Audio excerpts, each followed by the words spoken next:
Stay frosty and head over to EasyMut.com for the cheapest MUT coins on the market. And when I say cheapest, I mean it. We're talking 1 million coins for around 40 bucks. Use code DIRECTOR for 5% off.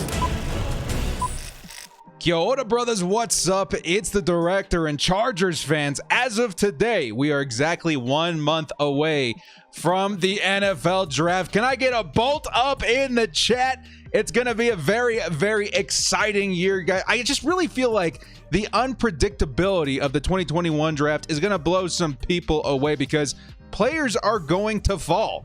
This quarterback class, I think, really gives us the best chance that we've seen in years for quality talent to fall out of the top 10. And of course, Chargers fans want this to happen because we're selecting at number 13. But this really does have me ask the question of, like, how likely is it for a quality player to fall to the Chargers at 13? I feel like the prime example of this, the reason why we have Derwin James up here on the screen, is because none of us thought that he would be available to us at number 17. A lot of people touted Derwin James as a top 8, top 5 player, and somehow he made it to the Chargers at number 17. I feel like more than any other season that I've been watching the draft, I feel like something like this could happen. The likeliness of something like this going down is dramatically higher. So today in this video, what I want to do is just kind of give you guys my gut feeling on who I think is gonna fall, who will fall, the best first round scenario for the Chargers. And this could be anybody, guys. There's a lot of players that are linked to the Chargers, like Rashaan Slater, even Kyle Pitts, Caleb Farley, those kind of guys. How likely is it for them to be available at number 13?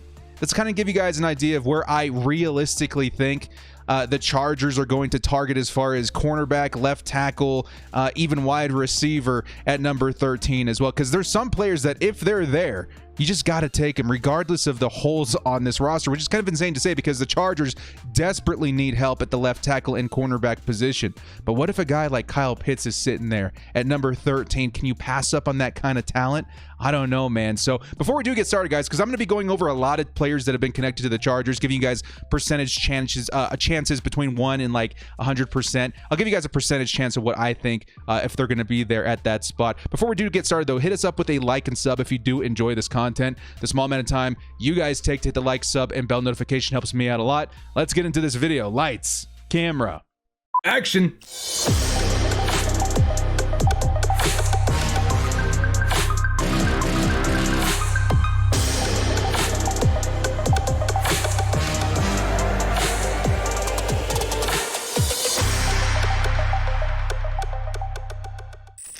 Will they fall? The best first round scenarios for the Chargers. Let's get into this one, guys, because there's a lot of players in the first round. Obviously, we're not going to go every single player because we don't need a quarterback. There's a lot of players that I think the Chargers would be reaching tremendously for. And there's a lot of players that I think are unrealistic at falling to the Chargers at 13. But I'm going to list a lot of them and give you guys my percentage chance, again, between 1 and 100%, whether or not I think they're going to be there at 13. Can the Chargers nab a difference maker in the 2021 year? So let's start here with Rashaan Slater. I'll kind of give you guys a brief overview of who these players are and why they're valuable every time as well.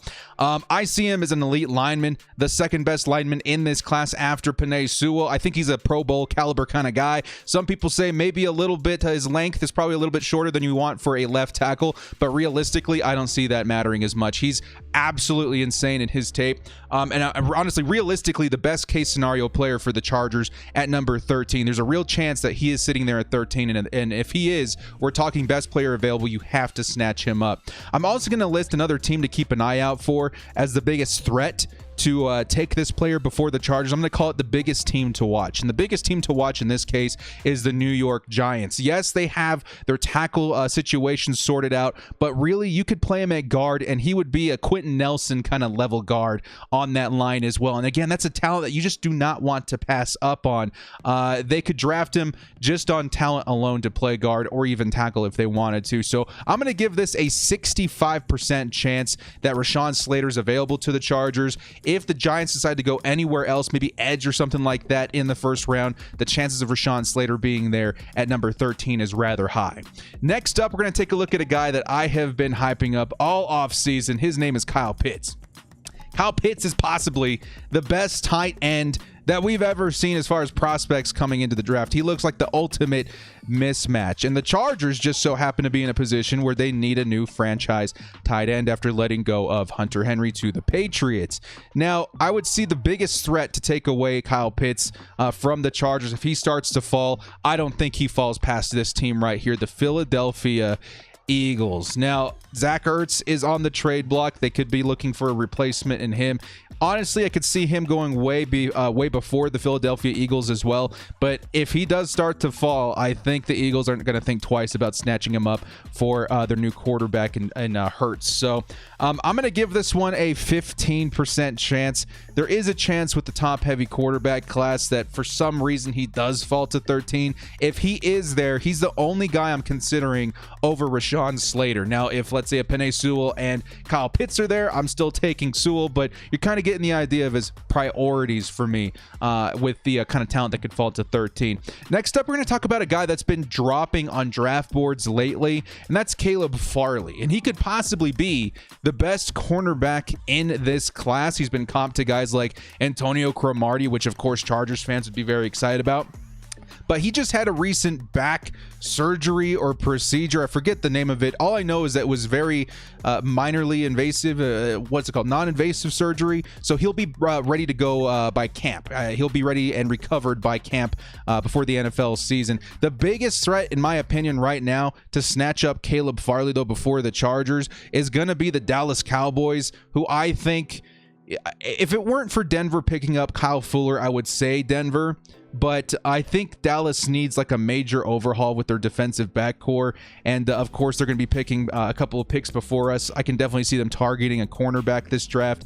And if they still view Caleb Farley as the best in this class, they're not too worried about his back injury, I could see him going to Dallas pretty easily. So I'm going to give this one a 70% chance, though, because of him falling on draft boards right now due to his back procedure. I see a more likely chance of him being there than other cornerbacks, but you really got to ask yourself as a Chargers fan, do we want to risk it again? Part of me really wants to because of the kind of talent Caleb Farley is, but the other part of me is like, I don't know. It's a non-invasive surgery, I guess, so like maybe the chances are lower that he re-injures or whatever, but as a Chargers fan, you got to think twice, right? Next up, we're going to talk about a guy that I think as of late has been getting more attention. He was pegged as a character flawed player a couple of months ago because he was hazing somebody, and since then they came out, they defended his character and such. And then his pro day happened, and everyone got to see him in action. They're like, oh my God, Micah Parsons. Every team is going to want to get their hands on this guy. A freak of nature athlete, size, speed, and honestly, if the Chargers were to target him, I could see him as being one of the better edge rushers in this draft too. You blitz him from the outside, perfect scheme with Brandon Staley in 3-4. I don't know, man. Like if you're talking, let's say Gregory Rousseau or Kwity Paye or Kwity Paye versus, let's say, a Micah Parsons in the Chargers scheme, I would still go Micah Parsons, man. The biggest team to watch out for in picking him up before us, though, I'm going to say is the Carolina Panthers, simply because after they lost Greg Olsen, I don't think they've had that difference maker at linebacker in a long time. And honestly, he plays so well at middle linebacker, even outside linebacker. He could probably not replace Luke Kuechly, excuse me. He could probably replace Luke Kuechly. And really give him like a center stone to build around for that linebacker core in Carolina. So I'm going to give this one, though, still a 75% chance. I do see the Panthers as the biggest threat to take him, but I also see him as being one of the biggest teams in play for a quarterback in the first round. So you really never know. Next up, we got the guy that all Chargers fans are crossing their fingers for, Penei Sewell. Of course, he's got chemistry with our quarterback, both him and Justin Herbert, you know, in their heydays out there in Oregon. And he's the best tackle prospect I think we've seen in the last decade. I think a lot of people would attest to that and agree with me there. And again, the match made in heaven with Herbert as well. The biggest team, though, that I see Penei Sewell getting snatched up by is going to be a team very early in the Cincinnati Bengals. The Bengals, in my opinion, would be absolutely crazy if Sewell's sitting there at number 5 and they pass on him. I don't know what to tell you, Bengals fans. After seeing Joe Burrow go down with that gruesome injury, to have offensive line not be the number 1 priority is insane. But as of late, there have been rumors that Joe Burrow himself is pushing the Bengals to go chase after Jamar Chase. And I get that, former LSU buds, but I think time will tell. I think that might be smoke. I don't think it really matters what he wants. I think the Bengals aren't dumb, and they're going to take Penei Sewell if they have the opportunity there. A lot of people saying Penei Sewell is probably the number 2 talent in this class, this very talented class behind Trevor Lawrence. So I'm going to give this one a 15% chance. If he starts to fall, no way another team passes up on him down the board to 13. But there is a chance that maybe he falls to the Chargers. Very unlikely, but a 15% chance is all I feel comfortable giving him right now. Next up, let's talk about the cornerback prospect that I am highest on right now, and Patrick Surtain II. A lot of people are pegging him as a top 3 cornerback in this class. As of right now, with Caleb Farley's injury, I'm going to say he's my number 1 corner. I really love J.C. Horn a lot too, but the consistency, the lack of injury, I guess, immediate injury concerns we're seeing from Patrick Surtain makes him the safest top 3 cornerback in my opinion, and he's one that I would be very happy joining the Chargers, who are in desperate need of a cornerback. For some people, they say that he would step into the Jalen Ramsey role right away for the Chargers. I think the biggest team as far as a threat to taking him before the Chargers, though, is going to be the Denver Broncos. Like I said, with Caleb Farley, they already have an immediate answer to cornerback by signing Kyle Fuller this offseason. Honestly, a signing that I was really pushing for the Chargers to do. But Will Fuller, Kyle Fuller is only signed for 1 year. Man, it took a road to get to there, huh? To get to that name. Kyle Fuller's only on contract for 1 season, and maybe he busts. Maybe the Bears got rid of him for a reason, and they only have a 1-year commitment to Kyle Fuller. In that case, I still don't think it's a bad idea to go after Patrick Surtain if you're the Broncos, because you kind of future-proof that position for a long time.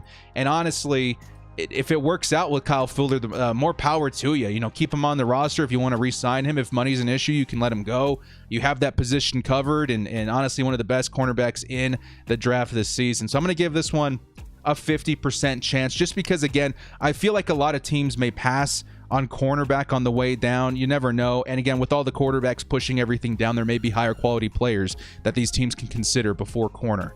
Next up, we're going to go to a fan favorite on this channel. His name is Jaylen Waddle.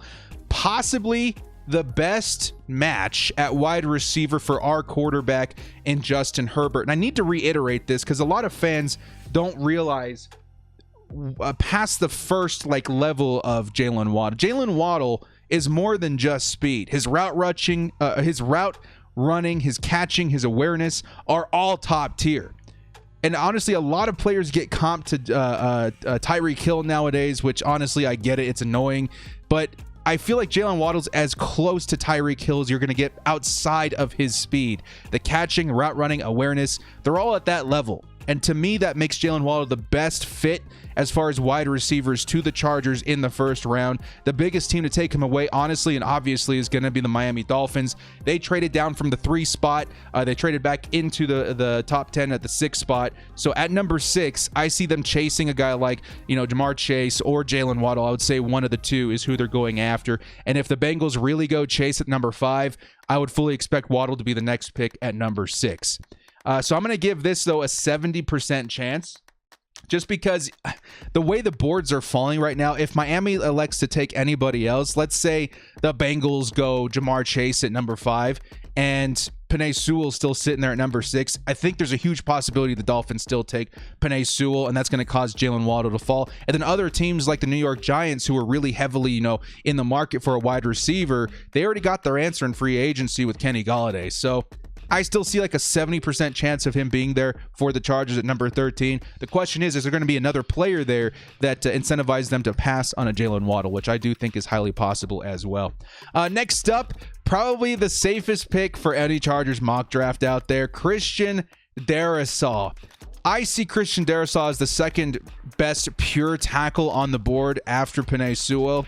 I don't think he has big of an upside as Slater, but I do still see him as like a super solid option on the outside. The biggest team to watch out for in drafting Christian Daresaw at this point is going to be the Los Angeles Chargers, though, in my opinion. I'm going to put us right here. I view Daresaw as our most likely available target in this year's draft, and a solid addition to protecting Justin Herbert. Really, guys, a solid addition to this Chargers offensive line. If you really think about it, Christian Daresaw probably fits better than a lot of these other guys, just because he is a pure left tackle. And really, that Chargers offensive line is looking very complete at that point. The best line that we've seen in a very long time for Los Angeles Chargers fans. Protecting Justin Herbert is probably the #1 priority for this team in the offseason. So I give this a 90% chance of happening. I think the other players in front of him at his position in Rashaan Slater and Penei Sewell, those guys are going to get picked early.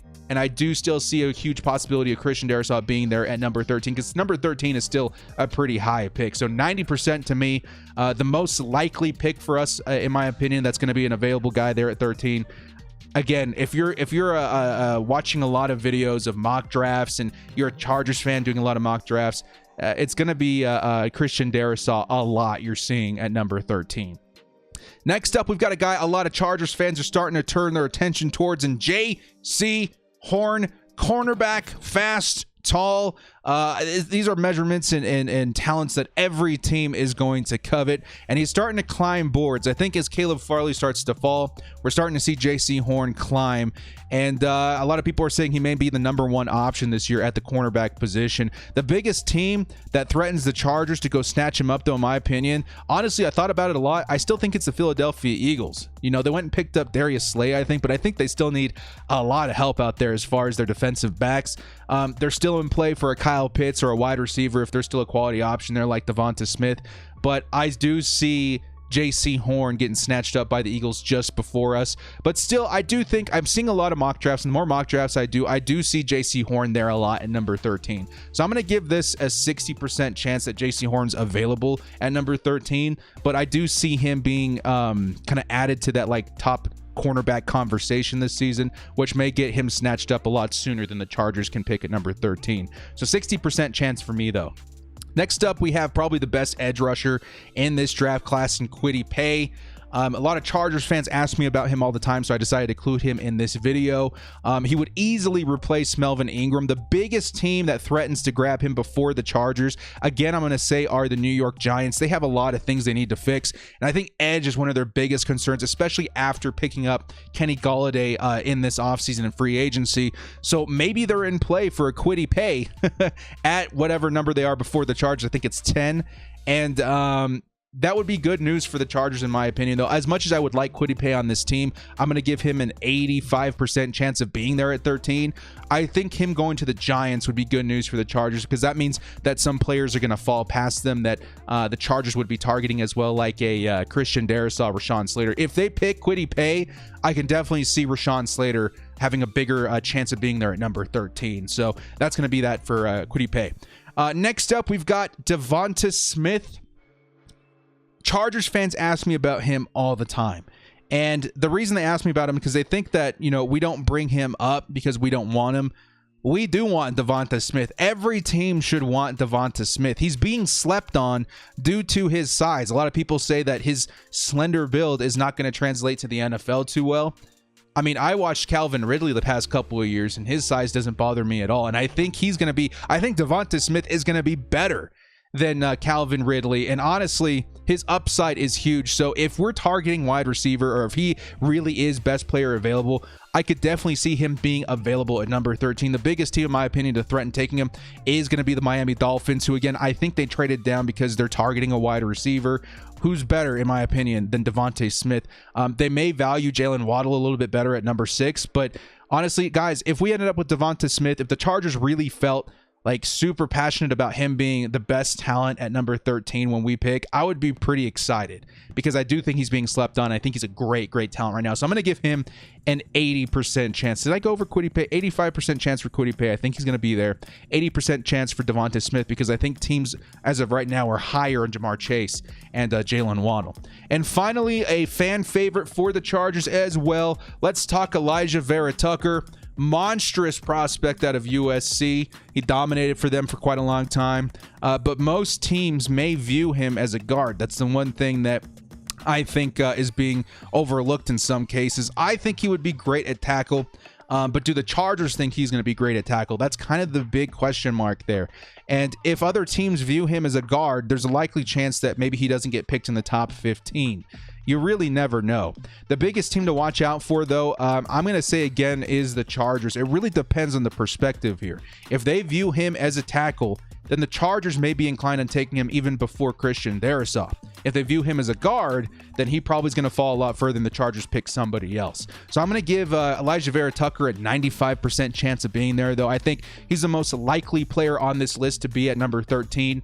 Just after that, it would be Christian Daresaw. Those are the two guys I see most realistically being available for the Bolts at number 13. So in the comment section below, guys, if there's somebody that I didn't list, please mention them in the comments. Give me a percentage chance of you think them being there. And give me your best case scenario of these players that you want to see at the Chargers. For instance, if we're talking like, let's say some of you guys are huge on Jaylen Waddle. I gave him a 70% chance of being there. Do you guys agree with that? Do you disagree with that? Would you take him if he's there? Who would have to be, above Jaylen Waddle for you to take in front of him? So let's say there's Jaylen Waddle and Rashaan Slater there. Do you take Slater or do you take Waddle? What is your guys' perspective in the comment section below?